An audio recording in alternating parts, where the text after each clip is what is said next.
हाय, श्री स्वामी समर्थ सर्वांना. आज ना अंड्याची भाजी बनवते मिस्टरांसाठी. मी खात नाही, तर त्यांच्या एकट्यासाठी बनवते. तर त्यासाठी मी इथं 2 अंडे उकडून बटाट्यासारखी फोडी करून घेतलेली आहे.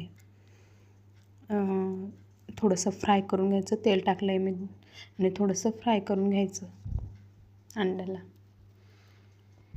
ॲक्च्युली मी खात नाही नॉनव्हेज, फक्त त्यांच्या एकट्यासाठी बनवते. तर अशी झटपट बनवते. काय ना, कधी कधी काय होतं, आपल्याला कंटाळा येतो आहे एकट्यासाठी बनवायला, मसाला वाटायला त्याला. तर इथं मी न मसाला वाटता बनवते.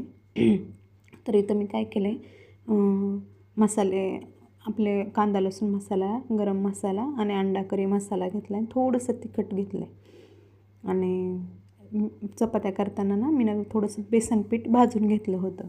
आपलं जे बेसन पीठ असते ना, ते थोडंसं डाळीचं बेसन पीठ, ते थोडंसं लालसर भाजून घ्यायचं. म्हणजे असं घट्ट येतं, भाजीला घट्ट होते. आपण मसाल्याची भाजी बनवतो तर हरभरा डाळ वापरतोच की आपण. मग हरभरा डाळ भाजून आपण मसाल्यात काढतो आहे. तर झटपट एका माणसासाठी जर बनवणं असली ना, तर आपल्याला मसाला वाटायची गरज नाही. असं बेसन पीठ भाजायचं आणि थोडंसं लालसर भाजून आणि थोडंसं पेस्ट बनवायची त्याची पाणी टाकून असं, आणि नंतर मग फोडणीत सोडून द्यायचं. मसाले घातले मी, थोडंसं आलं लसूण पेस्ट घातली. एकट्या माणसासाठी खूप छान ट्रिक्स आहे.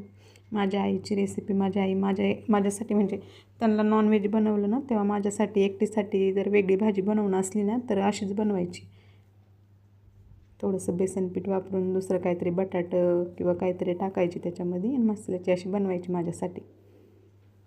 मला आज कंटाळा आला होता तर मसाला वाटायचा, तर मी तसंच बनवलं माझ्या आईची ट्रिक वापरून. हे बघा, छान झाली बघा.